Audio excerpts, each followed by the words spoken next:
તમારા બધાનું સ્વાગત છે મારી યુટ્યુબ ચેનલ કેપી હોમ ફૂડ્સમાં. હેલો ફ્રેન્ડ્સ, આજે હું તમારી સાથે શેર કરીશ જ્યાં મકાઈના ભજીયા એટલા સરસ બને છે. અત્યારે તો સરસ વરસાદની સિઝન છે, મકાઈ પણ સરસ મળે છે. તો તમે એકવાર ચોક્કસથી આવો ટ્રાય કરજો. જોઈ શકો છો કેટલા સરસ બન્યા છે. તો ચાલો આપણે બનાવવાનું શરૂ કરીએ. સૌથી પહેલાં આપણે મકાઈના ભજીયા બનાવવા માટે અહીંયા મેં 3 નંગ મકાઈ લઈ લીધી છે. એમાંથી આપણે એક મકાઈને છીણી લઈશું.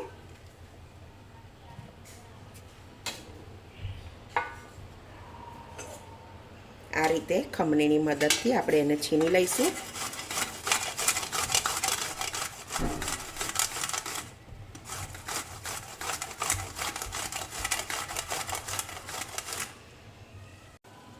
તો આપણે મકાઈને આ રીતે છીણી લીધી છે. હવે એને એક બાઉલમાં લઈ લઈશું.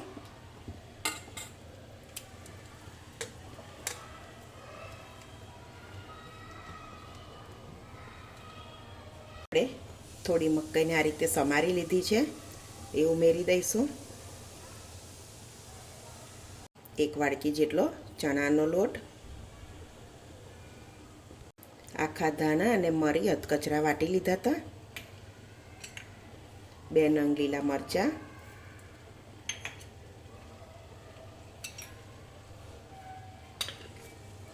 આમચૂર પાવડર અડધી ચમચી જેટલી, 1 નંગ ડુંગળી ઝીણી સમારેલી, 2 ચમચી જેટલો ચોખાનો લોટ, થોડા ધાણા, થોડું આદું ખમણી લઈશું.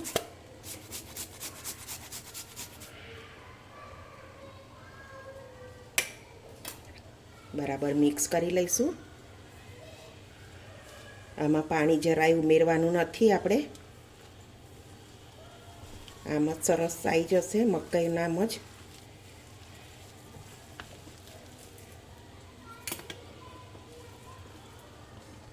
બે ચમચી જેટલું આપણે દહીં લઈ લઈશું.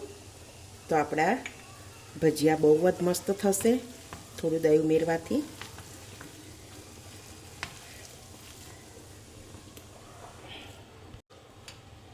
સ્વાદ પ્રમાણે મીઠું.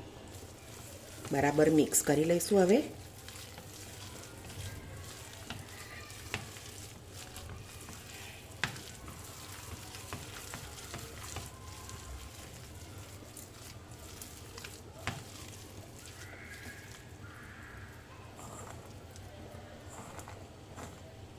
તો આપણું બેટર સરસ રેડી છે.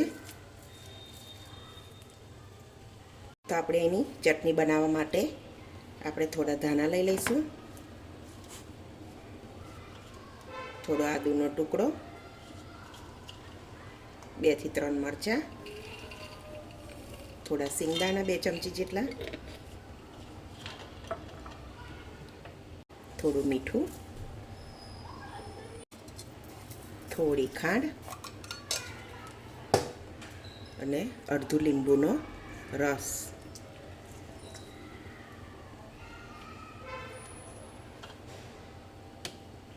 ઢાંકણ બંધ કરી અને આપણે પીસી લઈશું.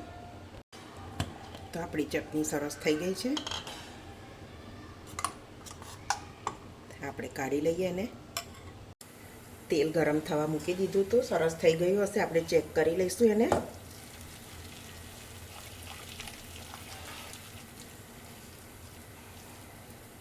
થોડું આપણે આ રીતે મૂકી જોઈશું. તો તેલ બરાબર છે. મીડિયમ ગેસ રાખીશું હમણાં.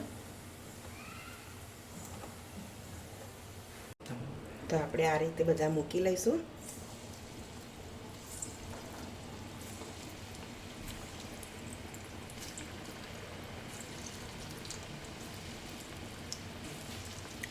હું જેટલા અંદરમાં આવે એટલા મૂકું છું.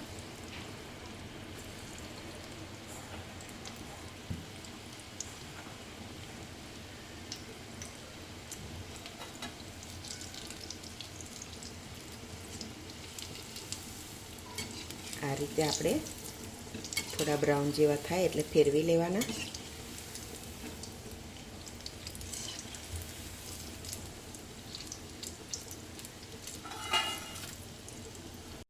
તો હવે આપણે એને કાઢી લઈએ. સરસ થઈ ગયા છે. આ રીતે થવા દેવાના.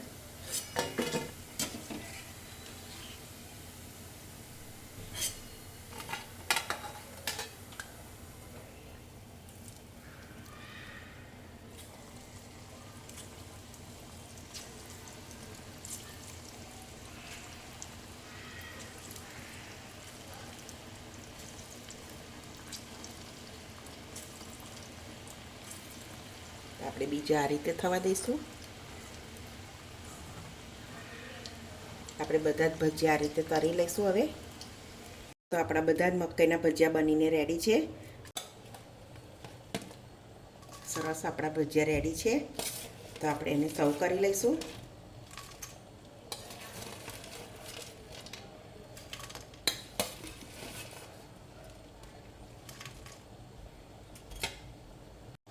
તો આપણા સરસ મકાઈના ભજીયા બનીને રેડી છે. અત્યારે તો મકાઈ માર્કેટમાં બહુ સરસ મળે છે.